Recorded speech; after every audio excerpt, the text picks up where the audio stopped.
They said I wasn't invited to the wedding, so I showed up, not just as a guest, but as the bride's boss, with receipts, a white pantsuit, and a mic drop that left the entire wedding speechless. You ready for this? Because this is the story of how I crashed a wedding and left with a standing ovation. Sarah Carter tapped her red bottom heel against the floor as she skimmed through her inbox, her third espresso cooling next to her MacBook. The glass walls of her corner office reflected her polished bob and blood-red lipstick. Outside, her staff bustled through Monday like it was war. Inside, she was unbothered, until she opened an email titled, "Regarding our wedding day, important update." Her brow lifted. She recognized the sender, Emily Shaw, her assistant of nearly 2 years. "Important update," Sarah muttered, clicking it open. "Dear friends, colleagues, and family, due to venue constraints and family preferences, we've had to limit our guest list. We regret to inform you that we won't be able to accommodate everyone at the wedding. We hope you understand and continue to celebrate our love from afar. With love, Emily and Carter." Sarah blinked. Once. Twice. "Excuse me?" she said aloud, more to herself than anyone else. She read the email again, slower this time, her manicured finger tracing each word as if the message might change if she gave it enough time. Not invited? She wasn't just Emily's boss. She had mentored her, vouched for her when HR flagged her suspicious resume, even lent her money when Emily's rent was overdue. And this was how she found out she wasn't welcome. Due to venue constraints and family preferences. Translation: We don't want you there, but we're too cowardly to say it directly. Sarah leaned back in her chair and crossed her arms. "Oh, sweetheart," she said to the glowing screen. "You just made a very interesting career choice." As if summoned by the energy in the air, Linda, her best friend and go-to gossip magnet, barged in, holding a green juice and 3 bags of overpriced pastries. "Please tell me you've seen the train wreck of a seating chart Emily just posted on Instagram." Sarah turned the monitor so Linda could read. "Wait," Linda said slowly, her eyes scanning the text. "She didn't invite you?" "Apparently not." "Oh, hell no," Linda said, taking a dramatic seat. "She's getting married on the back of your generosity and professional reputation." "I know," Sarah replied coolly, "which is why I'm going to crash the wedding." Linda paused, mid-bite of a matcha croissant. "You're joking." "I'm very serious." "Like, show up and sit in the back kind of crashing?" "No, no," Sarah said, a glint forming in her eye. "I'm talking front row, power statement outfit, mic-grabbing, unforgettable entrance kind of crashing. The kind people post about on TikTok." Linda's jaw dropped. "That is chaos. That is reckless. That is marketing gold." Sarah smiled. "I don't just want to show up," she added, standing. "I want her to remember who she crossed for the rest of her career. Because let's face it, Linda, I built her. And if she thinks she's going to climb to success stepping on my shoulders, she better learn I kick." Linda clapped her hands. "Okay, but we need a plan. If you're going nuclear, we're going elegant bombshell, not trashy scandal." Sarah nodded. "Agreed. We're not petty, we're precise." She pulled open her drawer, revealing a sleek black leather folder marked Client Contracts. Emily's wedding venue had been on their list of past collaborations. Sarah flipped through the pages, smirking. "And it just so happens, I still have connections at the venue." Linda leaned forward. "You're going in through the front door." "Oh no," Sarah said, her smirk widening. "I'm going in as a VIP sponsor." Sarah stood barefoot in her sleek, all-white kitchen, swirling a glass of Pinot Noir, while her phone buzzed with notifications. She had just posted a cryptic Instagram story, a close-up of a wedding invitation envelope with the name Emily Shaw scratched out, and a red lipstick question mark drawn over it. It was petty, sure, but the engagement was climbing. Linda, via speakerphone. "You know that was savage, right?" SARA. "That was barely a warning shot." "Well, guess what I found out snooping around in my planner circles? Emily's been applying for jobs at competitor firms." Sarah stopped mid-sip. Her voice flattened. When? Last month. Word is, she name-dropped you in her interviews. Said she was basically running your entire brand. She's been faking reports while shopping around my reputation, like it's clearance stock at Zara. And get this. She told someone at romantic events that you're on your way out. Said she's poised to take over your clientele. Sarah set her wine down and walked straight to her laptop. Time to pull receipts. She opened the company's digital workspace, digging into Emily's task logs and activity history. Sarah had built a tight ship. Everyone's tasks were tracked, every email archived. 10 minutes in, she found what she needed. An email forwarded from her confidential CRM to Emily's personal Gmail account. Client names, budget numbers, event preferences. It was dated 3 days ago. You little snake, Sarah muttering. But she wasn't done. She opened her work chat app and scrolled up to an innocent message from Emily 2 weeks prior. Hey boss, just wanted to confirm I'm using my PTO next Friday for dress fittings. I'll still answer emails. A tap on her trackpad revealed a hidden photo on Emily's private Instagram, one Sarah had once been added to back when they were work wives. Photo: Emily smiling at a venue walkthrough. The caption: Can't believe I booked this all by myself. Boss bride saw romantic events. Tagged location: the Rosewood Estate, one of Sarah's former client sites. All by yourself, huh? Funny. I negotiated the exclusive discount you're using. And you've got Romantique running it? My old rival? Sarah's phone dinged again. Linda had sent over a forwarded message from another wedding industry contact. Hey, did you know your assistant is trying to recruit vendors under your brand? Sarah closed her laptop slowly. Her jaw was tight, but her eyes sparkled with fury. Sarah said to herself, I made you, I protected you, and now you're out here acting like I'm irrelevant? Baby girl, I'm the storm. Next morning, Sarah walked into work like she was walking into a courtroom. Emily was at her desk in the front area, nervously typing. Good morning, Emily chirped, too brightly. Sarah gave her a tight-lipped smile. Morning. She walked past without stopping. Emily's cheerful tone wavered. In her office, Sarah fired off a flurry of emails. To her lawyer, to the Rosewood Estate's general manager, and to a few discreet allies in the industry. Her goal wasn't to ruin a wedding, it was to expose a fraud. Later that week, Sarah stood in the lobby, sipping coffee with Kendra, the estate's operations manager. I didn't know Emily worked for you when she booked us. She just said she was launching her own event firm and had deep Carter contacts. We gave her a discount because of the legacy rate under your name. She's a bold one, isn't she? Sarah said. Kendra leaned closer. She even asked if she could use your logo on the guest pamphlets. I said no, of course. But, Sarah, do you want us to cancel the wedding? Sarah paused. A slow smile spread across her face. Oh, I wouldn't dream of it. Let her walk down the aisle. I'll be there, but not as a guest. As what then? Sarah finished her coffee, set the cup down gently, and said, as the woman who still technically owns the preferred vendor partnership for this venue, which means I'm entitled to one VIP spot at any event under that agreement, and full access to the floor plan. Night before the wedding, dresses, jumpsuits, and designer heels were scattered everywhere. Linda sat cross-legged on the bed, wineglass in hand. Okay, so are we thinking royal revenge or elegant evil? Sarah held up a silk black gown with a deep-cut neckline.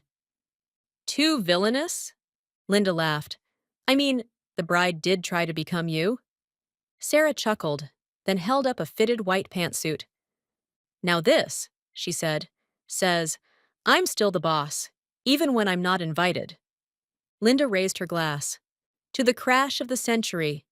Sarah, clinking glasses. To poetic justice, with hors d'oeuvres. The venue gleamed in the late afternoon sun like something out of a bridal magazine.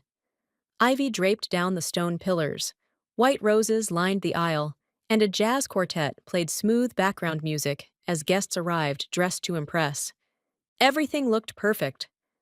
At least, until Sarah Carter's black Maserati pulled up to the valet. The attendant, clearly new, opened the door and froze. Valet, ma'am, I'm not sure you're on the guest list. Sarah, stepping out, handing him a small card. I'm not. But this says I'm entitled to one VIP seat, under the Carter Legacy Vendor Partnership. She smiled, sunglasses on, hair swept back in a polished bun, wearing a white silk pantsuit with diamond cufflinks and scarlet heels. The valet blinked, then looked at the card and radioed inside. A few seconds later, the venue manager came rushing out. Manager, breathless. Ms. Carter, I wasn't aware you'd be attending personally. S-A-R-A. Neither was the bride. She swept past the confused valet and manager and entered the ceremony grounds. Moments later, guests were seated. Chatter filled the air. In the front row, Sarah sat down gracefully in a reserved seat labeled Vendor Executive.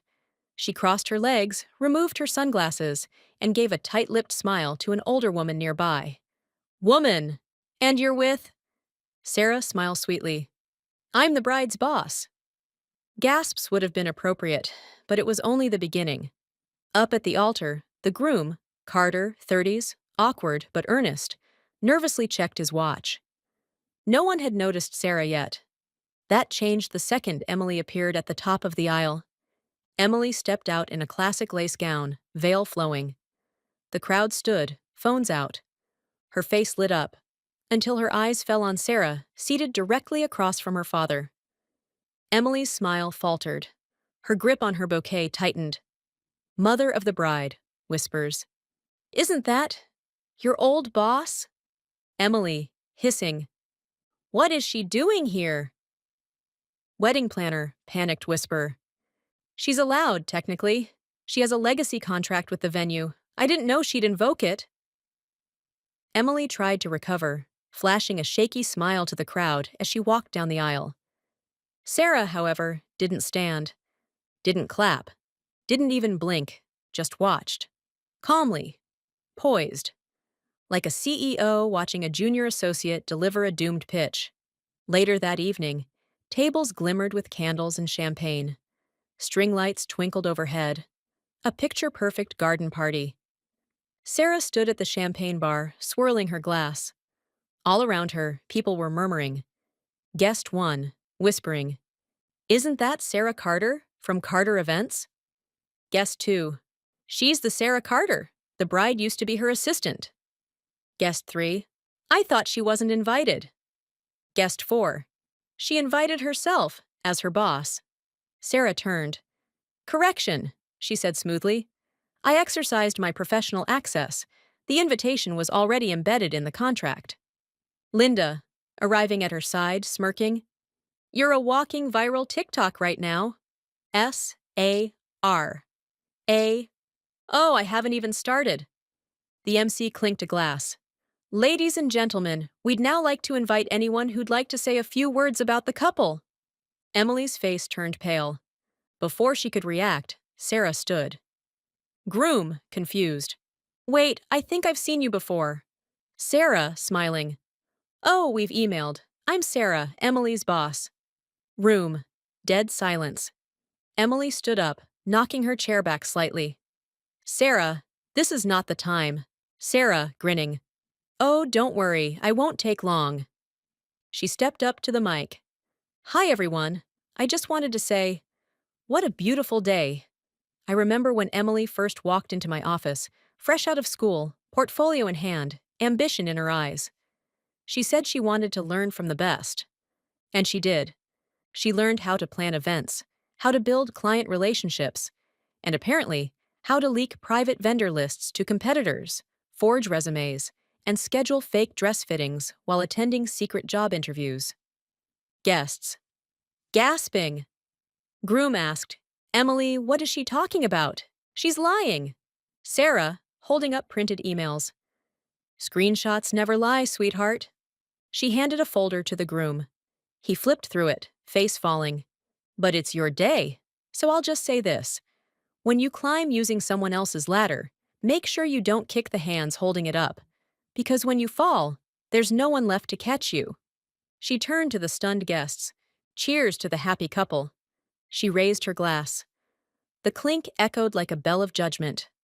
Emily sat on the edge of the fountain, mascara streaking. The groom was gone. Her parents were inside, embarrassed. Her bridesmaids? Nowhere to be found. Sarah walked by slowly, pausing. "You couldn't let me have one day?" Emily said. "You took more than a day from me, Emily. You took trust. You took my time. You took advantage." This is a lesson. "I needed to make a name for myself," Emily answered. "You could have, on your own terms. But instead, you chose shortcuts." Sarah stepped closer, voice low. "I don't destroy people. They destroy themselves the moment they try to play me." And with that, she walked away, the sound of her heels echoing against the marble like a closing gavel. Monday morning, Sarah walked into the office like nothing had happened. Sharp white blazer, nude heels, no hint of scandal. But the entire building was buzzing. Phones rang nonstop, clients emailed, vendors tagged Carter events in cryptic wedding truth bomb memes. A trending TikTok had over 3.4 million views in under 24 hours. POV: your boss crashes your wedding and reads your betrayal in front of your whole family. Soundtrack: Beyoncé's Sorry. Assistant told Sarah. You're on the homepage of BuzzPop. Want me to forward it?" "Add it to the press kit," Sarah replied. She breezed into her office. Linda was already there, sipping coffee from a mug that read, "Thou shalt not try me." 3 new job applications, 1 TEDx request, 2 reality show offers. Sarah, raising an eyebrow. "Reality shows?" Linda, grinning. CEO. Exposé. Bosses who snap. "You'd be the villain everyone loves." "I'm not a villain, I'm the main character." Linda cackled and scrolled through her iPad. "One more thing." Emily? Fired. Her new company caught wind of everything. She's basically blacklisted in the events industry. I didn't want to ruin her. I just wanted her to stop pretending she built herself. Linda gave her a long look. "You gave her the ladder, and she still tried to climb over your corpse. She wrote her own downfall, babe." Sarah stared out the window. "And I still feel weird." Sarah sat in a quiet cafe, trying to decompress for the first time in days. No buzzing phones, no reporters, no comments to monitor. Until someone slid into the seat across from her. Nate, mid-30s, charcoal blazer, kind eyes. "Is this seat taken?" Sarah looked up, startled, then blinked. "Nate? From Parsons?" Nate, smiling. "It's been what, 10 years?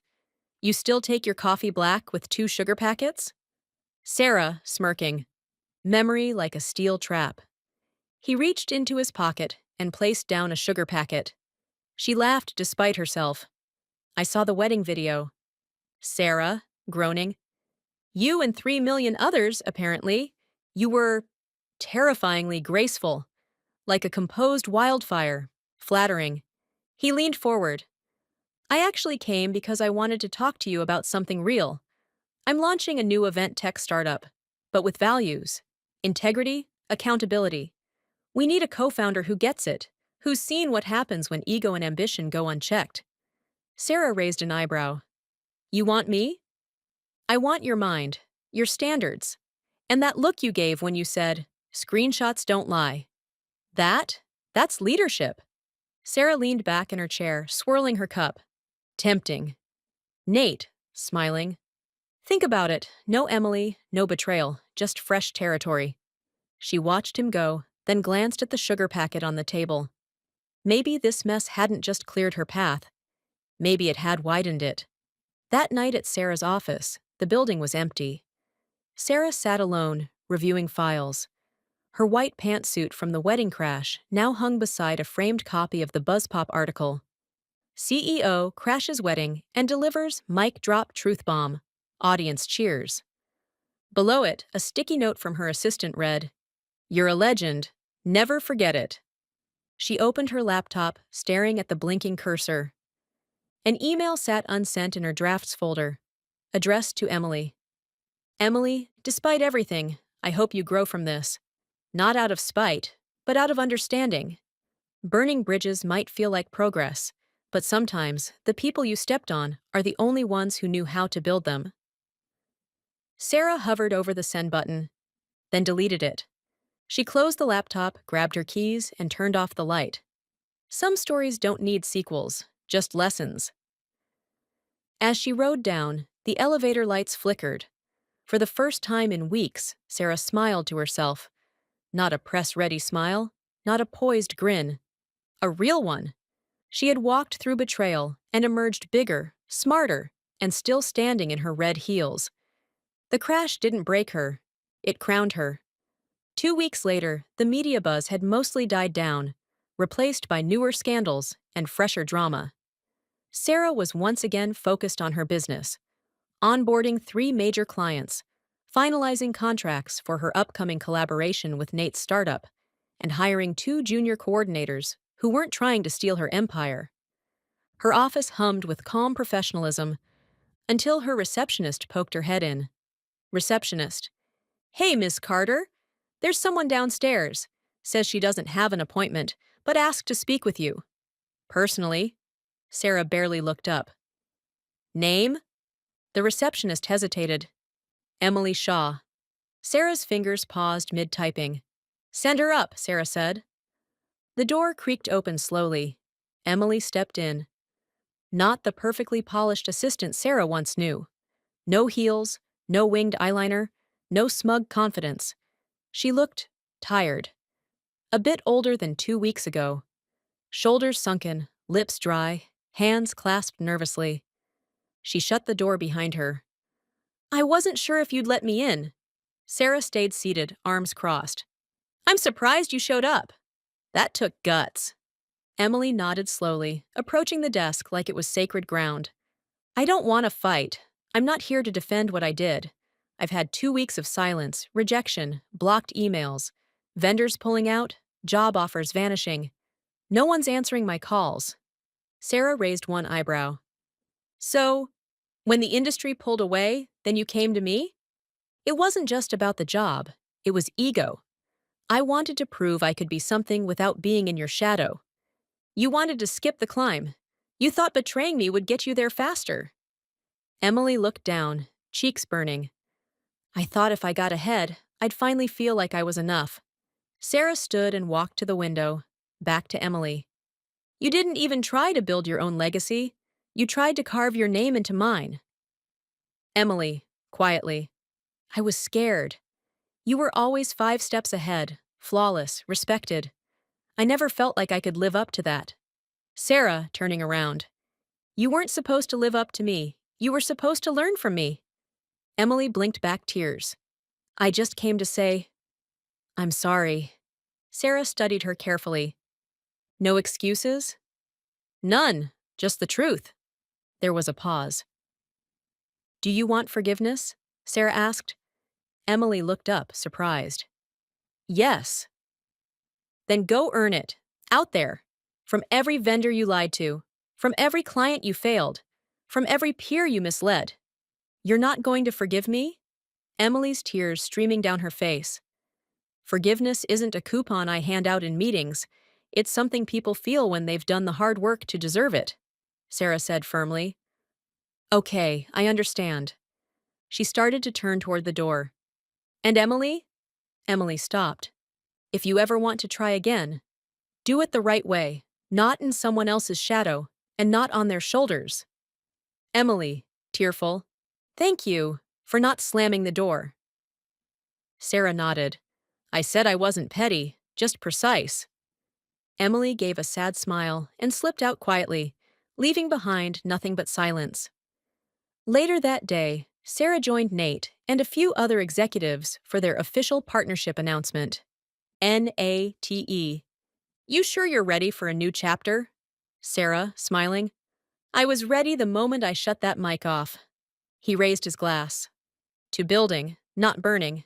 To staying the boss, and becoming the builder." They clinked glasses. The photographer snapped a shot. Outside, rain started tapping softly on the window, like a quiet reset. 6 months later. Sarah stood at the podium of the Global Events Leadership Summit, accepting the Entrepreneur of the Year award. Sarah, to audience. 6 months ago, I went viral for crashing a wedding. I didn't plan it. I didn't want fame. What I wanted was to reclaim my story. Crowd murmurs of recognition ripple through the hall. SARA continued. Sometimes the people closest to you betray you. Sometimes you give opportunity, and they return it with opportunism. But you don't get bitter. You get better. You build higher walls, not to keep people out, but to protect the dreams you built with your bare hands. She holds up the award. This question mark, it's not about revenge, it's about rebirth. Crowd explodes in applause. Sarah walked out of the convention center alone, heels clacking on pavement. A young girl, maybe 22, approached timidly. Ms. Carter, I'm sorry to bother you. I just wanted to say you're my inspiration. I watched your story online. You made me believe I could be my own boss one day. Sarah smiled gently. Then make sure you earn your way there. And when you do, hold the door open for someone behind you. Yes, ma'am. Sarah walked away into the city lights, head held high, legacy intact. If this story resonates with you, hit the like button and leave your story in the comment section. And of course, subscribe to my channel for more real, raw, and ridiculous stories. Your support means everything to this channel.